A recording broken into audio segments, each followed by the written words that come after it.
Merhaba arkadaşlar, kanalıma hoş geldiniz. Bugün şöyle güzel bir bebe yünüm var. Bununla harika bir model başlayacağım.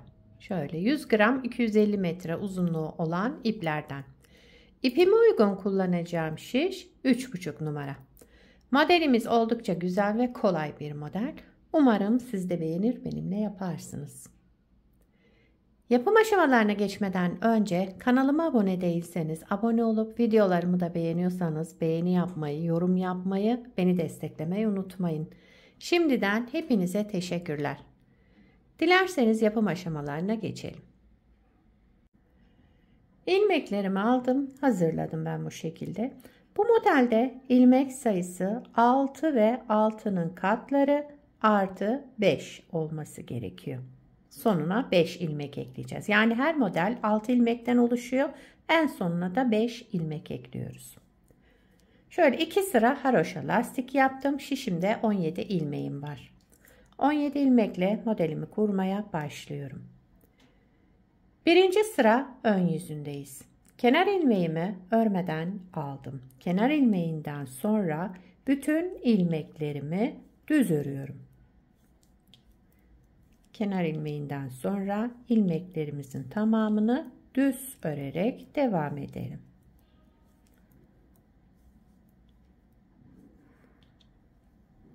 Şöyle.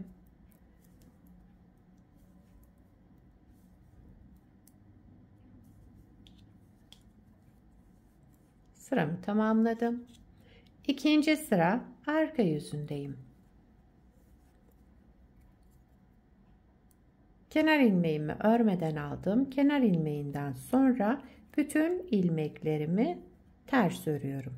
İkinci sıra arka yüzünde ilmeklerimizin tamamını ters örerek devam edelim.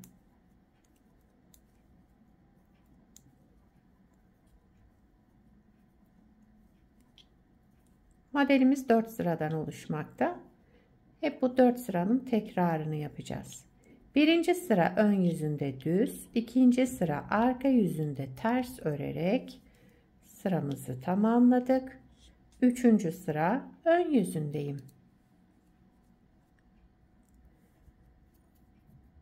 Kenar ilmeğimi örmeden aldım. Kenar ilmeğinden sonra bir artırma yaptım. Daha sonra sıradaki 2 ilmeğimin ikisini bir alarak düz ördüm. Kestim yani burada. Önce artırma yaptım. Daha sonra 2 ilmeği kestim. Tek ilmeğe düşürdüm. Devamında 4 ilmek düz olarak ördüm.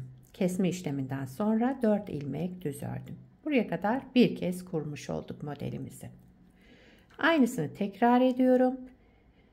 Bir artırma, daha sonra 2 ilmeğin ikisini bir örerek keselim. Devamında 4 ilmek düz, 4 ilmek düz ördüm. Kenarda yarım model kuracağız. Kenar ilmek, pardon, 4 düz ilmekten sonra bir artırma, sıradaki 2 ilmeğimi ikisini bir düz örerek kestim. Devamında bir düz ilmek ördüm. Daha sonra kenar ilmeğimi düz olarak ördüm. Üçüncü sıra ön yüzünde yaptığım işlem bu. Dördüncü sıra arka yüzündeyim. Kenar ilmeğimi örmeden aldım. Kenar ilmeğinden sonra yine bir artırma. Sıradaki 2 ilmeğimin ikisini bir düz örerek kestim. Bu artırma, şu ajurlu olan ilmeğimizi de düz ördüm. Devamında 3 ters. 1 2 3 ilmek ters ördüm. Bakın bir artırma, 2 ilmeğin ikisini bir aldım, düz ördüm, kestim. Buradaki şu ajurlu olan ilmeğimi düz ördüm. 3 ilmek de ters ördüm.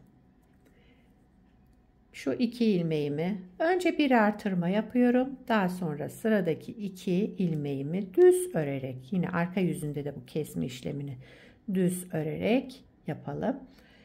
2 ilmeği bir ilmeğe düşürdüm. Bu ajurlu olan ilmeğimi düz ördüm. Devamında 3 ilmek ters. 3 ilmek ters.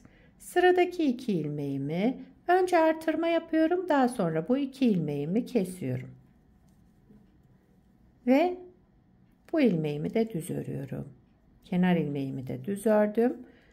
4. sıramı tamamladım. Modeli bir kez kurmuş olduk. Modelimiz böyle devam edecek arkadaşlar. Bakın şöyle.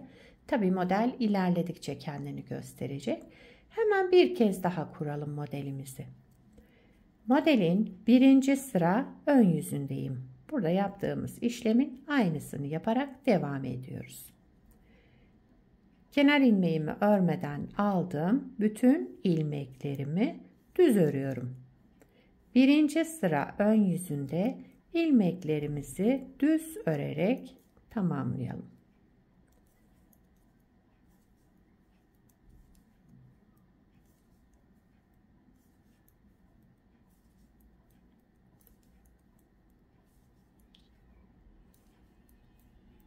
Kenar ilmeğimi de düz ördüm. 1. sıramı tamamladım. 2. sıra arka yüzündeyim. Kenar ilmeğimi örmeden aldım. Bütün ilmeklerimi ters örüyorum.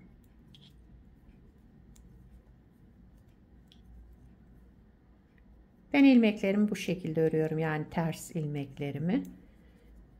Size ters gelebilir ama benim böyle alıştım. Böyle devam ediyorum. Bana kolay geliyor arkadaşlar.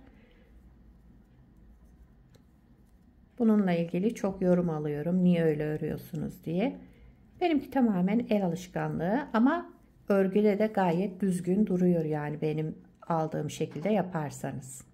2. sıramızı tamamladık. 3. sıra ön yüzüne geçtik. 3. sıra ön yüzünde kenar ilmeğimi örmeden aldım. Kenar ilmeğinden sonra bir artırma yaptım.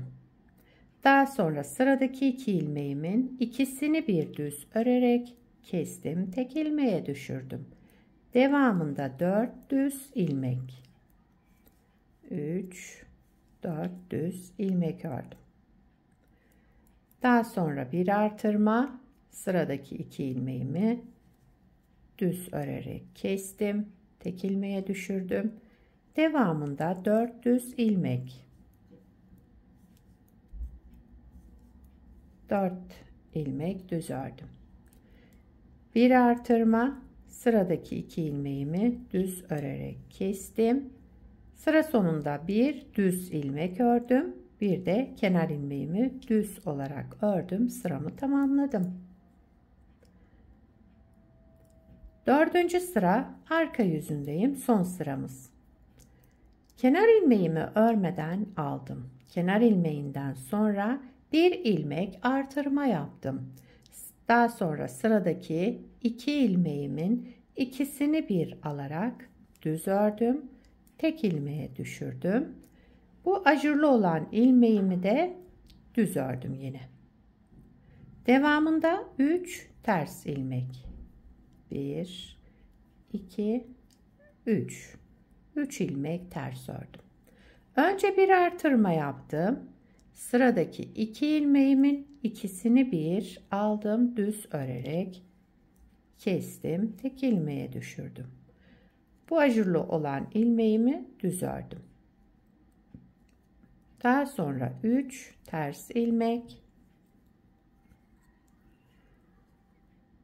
Önce bir artırma, daha sonra kesme işlemi. Şu 2 ilmeği ikisini bir alarak düz örüyoruz ve kesiyoruz. Bir sonraki ajurlu olan ilmeğimizi de düz örelim. Kenar ilmeğimi de düz ördüm. 4. sıramı tamamladım.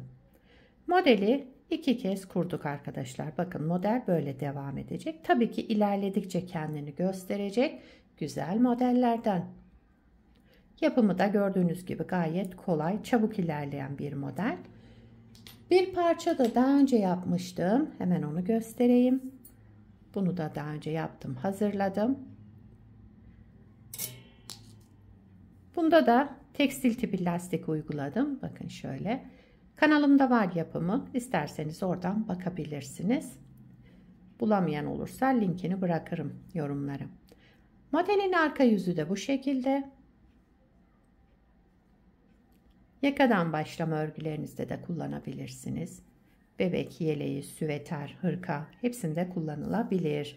Yani yetişkin örgülerinde, çocuk örgülerinde hepsinde kullanabileceğiniz harika bir model. Altına da istediğiniz lastiği yapabilirsiniz. Model lastik istiyor arkadaşlar. Lastik yapmazsanız kıvrılma olur.